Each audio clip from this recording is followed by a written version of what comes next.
After Daniel died, 7. Shocking things happened instantly. Have you ever had one of those moments when life just stops? You blink and everything changes in an instant. That's exactly what happened when Daniel died. One minute he was here, sharing stories, laughing, living, just like any of us. And the next, gone. No warning, no second chances. Just gone. Now I know what you're thinking.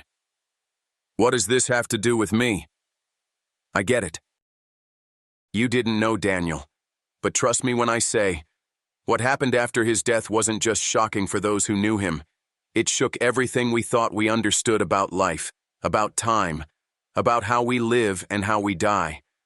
What if I told you that after he died, 7 things happened so unexpectedly, so instantly, that they left all of us in complete disbelief?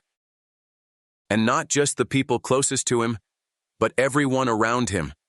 The kind of things that made us question everything we thought we knew about grief, about the connections we share, and even about the very fabric of reality itself.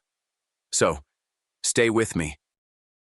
Because in the next few minutes, you're going to hear about the things that can happen when life suddenly slips away. And who knows, maybe you'll walk away with something that might change the way you see your own life. Part 1. The 7 shocking things that happened. Shocking thing. 1. Time stops. Let me take you back to the moment we found out. It wasn't like how you see in the movies. No dramatic music, no slow motion running through the hospital halls. It was quieter than that. Almost too quiet. You see, when Daniel passed, it felt like time itself hit the pause button. At first, I thought it was just me. I thought my brain was playing tricks on me, caught up in disbelief. But then I looked around, and I saw it in everyone else's faces too. The stillness, the way everything seemed to freeze. The conversation stopped mid-sentence. The world outside felt like it was muffled. And for a split second I wondered, had everything just stopped? Or was it just my heart, refusing to keep up? It's like time doesn't know what to do with death. It's too big, too final for our minds to comprehend. And so the world just pauses. But the thing is, time doesn't actually stop. You know this deep down. The world keeps spinning, whether we're ready for it or not. Shocking thing. 2. The silence of loss. After Daniel died, the noise vanished. I'm not just talking about the hustle and bustle of the outside world. I'm talking about the noise in my head. I realized how much we're always surrounded by sound, conversations, the hum of traffic, the click-clack of keyboards. But when Daniel passed, it felt like all of that just disappeared. It wasn't that the world had grown quiet. It's that the absence of Daniel's voice, his presence, hit me harder than any noise ever could. His laughter, his little sarcastic remarks, even his silence, it was all gone. That's what grief does to you. It pulls everything into a sharp focus and amplifies the emptiness. The silence felt like a weight on my chest, pressing in from all sides. And then I realized, it's not the loud moments of grief that hurt the most. It's this suffocating quiet that forces you to sit with the fact that someone's no longer there. Shocking thing. 3. A sudden clarity. Then came something I didn't expect. A strange clarity. Grief does something to you. It strips everything down. The things that once felt important, your job, your social media followers, the latest drama, suddenly felt so trivial. Like the noise of life was drowning out what actually mattered. I started to see things differently. People were more important than things. Conversations were more meaningful than likes on a post. Time spent with family and friends was the only thing that truly had value. And here's the kicker. I didn't have to wait for some big, life-altering experience to give me this revelation. It came instantly after Daniel died. The clarity was there, like a light shining through all the distractions. Grief doesn't just hurt. It opens your eyes. It shows you what's been right in front of you the whole time. The things that matter. The moments we let slip by. Shocking. Thing number 4. People started to change. You ever notice how the death of someone close to you doesn't just affect you, it changes everyone around you? I saw it happen right before my eyes. Relationships started to shift in ways I wasn't prepared for. Some of them grew stronger, some began to unravel, and others, they completely transformed. People began to open up in ways they never had before. Conversations were deeper. There was a raw honesty in the air. It was as if death had brought us all face to face with the reality of life. None of us are here forever. People started to talk more openly about their fears, their dreams, their regrets. But on the flip side, there were also those who distanced themselves, unable or unwilling to face the vulnerability that grief brings. It was almost like the weight of death was too much for them to bear, so they backed away. It's strange, right? How death can push people together, but also pull them apart. And just like that, you start to see who's really there for you and who's just passing through. Part 2. The emotional aftermath, reflections and revelations. Shocking thing. 5. The physical manifestations of grief. Here's something I didn't expect. Grief doesn't just live in your mind. It takes over your body too. I never realized how much the weight of loss could manifest physically. I thought I was just tired, stressed, or maybe getting sick. But no, it was grief. It was a tightness in my chest that never seemed to loosen. Sleepless nights. That deep, exhausting fatigue that doesn't go away no matter how much you rest. It was like grief was a disease, slowly spreading through every part of me. It was in my body, aching in places I didn't even know could hurt. My mind was constantly running, trying to process the loss, but my body was lagging behind.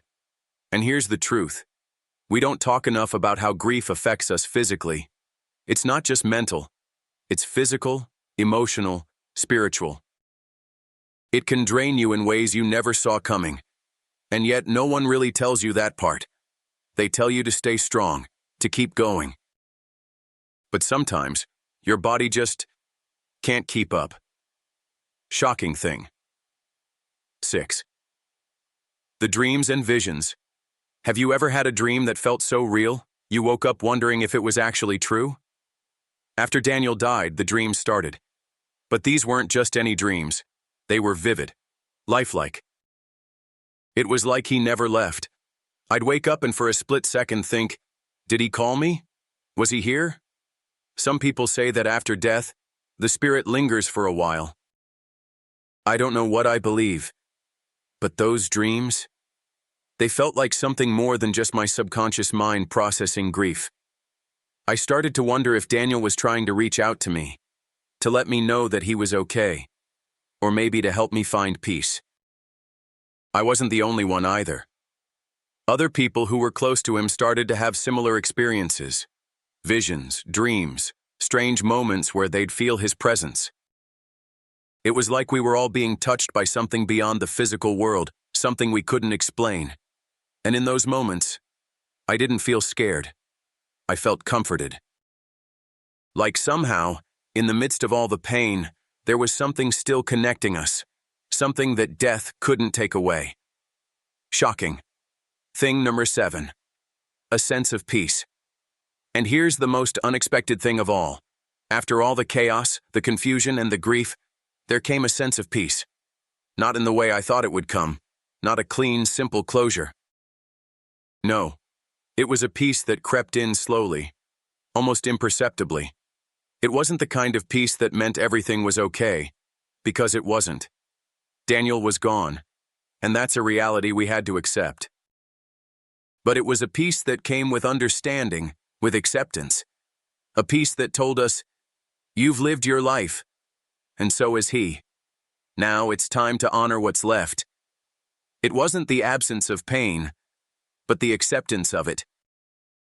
The realization that grief, in all its messiness, had a purpose. It made me realize that peace doesn't always come with closure. Sometimes it comes with the willingness to sit with the discomfort and just let it be. Part 3. The deeper lessons. The beauty of human connection. What's amazing about grief, and maybe the most beautiful thing, is the way it brings us closer together. It's like we all have this unspoken understanding that life is fragile, that we're all walking the same unpredictable path. After Daniel's death, I found myself reaching out to people I hadn't spoken to in years. I found myself listening more, talking more, embracing the ones I love a little tighter. There's something about loss that makes us remember how precious human connection truly is. Because here's the thing. We don't really understand the value of the people around us until they're gone. But when we realize how fleeting time is, we start to cherish it more. We stop taking people for granted. The importance of living in the present. And here's something I learned the hard way. We don't live in the present enough. We're always thinking about the next thing, the next job, the next weekend, the next vacation. But death forces you to live in the present, to recognize that right now is all you have. After Daniel died, I started living differently. I didn't wait for special moments to appreciate my loved ones. I started to savor the small things, the quiet moments with family, the comfort of a friend's voice on the other end of the phone, the warmth of the sun on my skin. Life is fragile. Death shows us that. And so does grief. It makes you realize that every single moment counts. The legacy we leave behind. And you know what else? We all leave a legacy. When Daniel passed, we realized how deeply he had impacted us all. It wasn't about the big things, his career, his possessions. It was the little things, the way he made people feel, the way he showed up for others when they needed him most. He left behind a legacy of love, kindness, and generosity. And it made me think, what kind of legacy do I want to leave behind? Not in the grand, world-changing sense, but in the everyday moments, the way I make people feel. The small, seemingly insignificant things that actually matter most, because, in the end, that's what we're remembered for. Not the big things, but the moments we gave to others. Part 4. Conclusion. A final thought. Daniel's death wasn't just the end of his story. It was the beginning of a new understanding for all of us.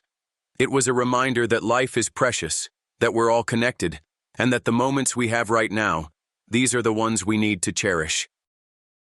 If you've lost someone, I want you to know you're not alone.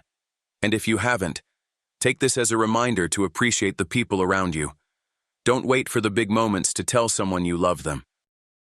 Don't wait for something tragic to happen before you start living fully. Because we don't have all the time in the world, and sometimes it's the hard things, the things we least expect, that teach us the most about living. Call to action. Thank you for being with me on this journey. If this story resonated with you, or if you've experienced something similar, share it in the comments. Let's keep this conversation going. And if you haven't already, consider subscribing to the channel, because we're all in this together. Take care of yourselves, and remember, every moment counts.